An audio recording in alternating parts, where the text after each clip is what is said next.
Good morning. 9th class Hindi का 4th chapter सांवले सपनों की याद मैं आपको पढ़ा रही हूँ, जिसके लेखक है जाकिर हुसैन। जाकिर हुसैन का जन्म 1943 में गांव नोहाही, राजगीर, जिला नालंदा, बिहार में हुआ था। ये अंग्रेजी भाषा एवं साहित्य में इनका के प्राध्यापक रहे थे। सक्रिय राजनीति में भाग लेते हुए इन्होंने 1977 में मुंगेर से बिहार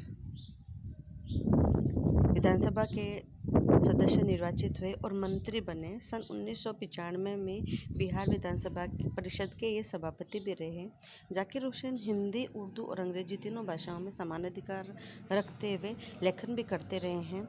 इनकी हिंदी रचनाओं में जो है वे है डोला बीबी का मजार, अतीत का चेहरा, लोग, एक नदी रेत भरी आदि हैं।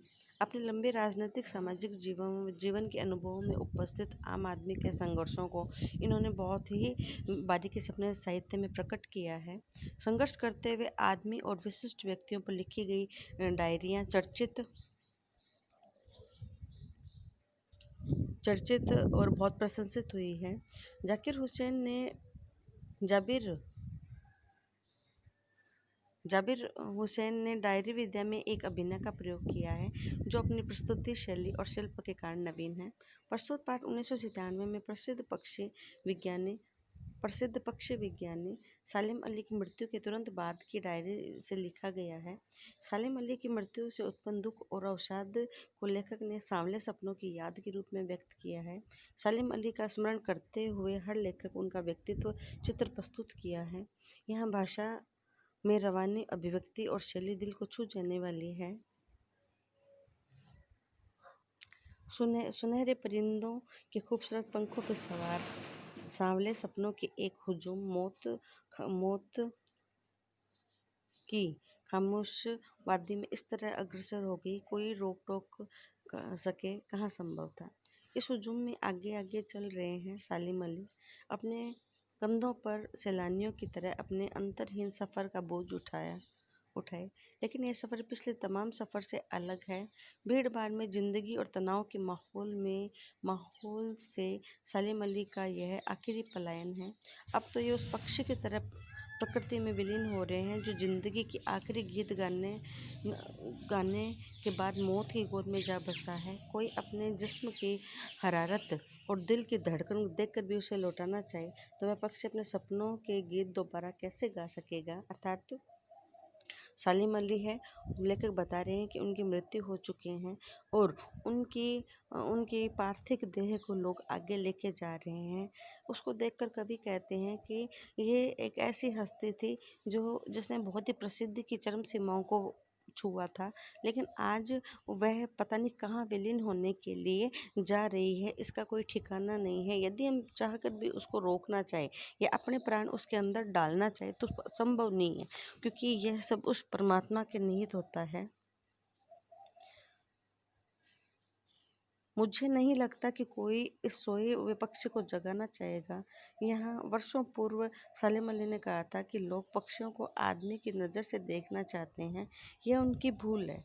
ठीक उसी तरह जैसे जंगलों, पहाड़ों और झरनों आवश्यक है प्रकृति की नज़र में से नहीं, आदमी की नज़र से देखने का उत्सुक रहता है। भला कोई आदमी अपने कानों से पक्षियों की आवाज़ का मधुर संगीत सुनकर अपनी मंजिल, रोमांच का सोता फूटता महसूस कर सकता है?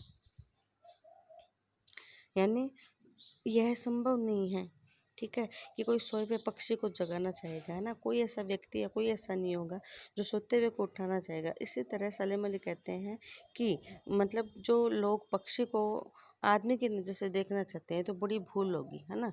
कि देखिए, पक्षी होता है, आदमी आदमी होता है, ठीक है। कोई ऐसा व्यक्ति नहीं होगा जो पक्षियों के मधुर कलरव को सुन करके अपने अंदर एक रोमांच महसूस नहीं करेगा। यानी सबको उनका चहचहाना पसंद होता है, लेकिन इस भागम दौड़ की ये जो ज़िंदगी है उसमें आदमी इतना व्यस्त हो गया है कि उसको अपने स्वयं के सुख की भी चिंता नहीं है। उसको ये नहीं पता कि मैं खुद क्या चाहता हूँ। एहसास की एक ऐसी उबड़-खाबड़ ज़मीन पर जन्मे मिथक का जन्म सालिमली। यह नहीं इतिहास में कब कृष्ण ने वृंदावन में रासलीला रची और गोपियों से अपनी शरारत का निशाना बनाया, कब माखन से बड़े फोड़े और दूध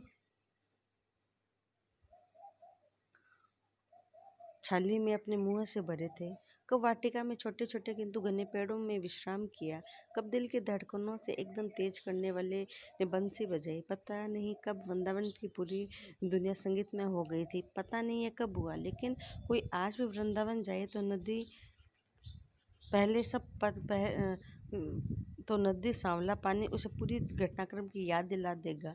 हर सुबह सूरज निकलना पहले जब पतली गलियों में उत्साह भरी नदी की भीड़ बहती और लगता जैसे उस भीड़ से चीर कर अचानक कोई सामने आएगा और बंसी की आवाज़ सबको कदम थक जाएंगे।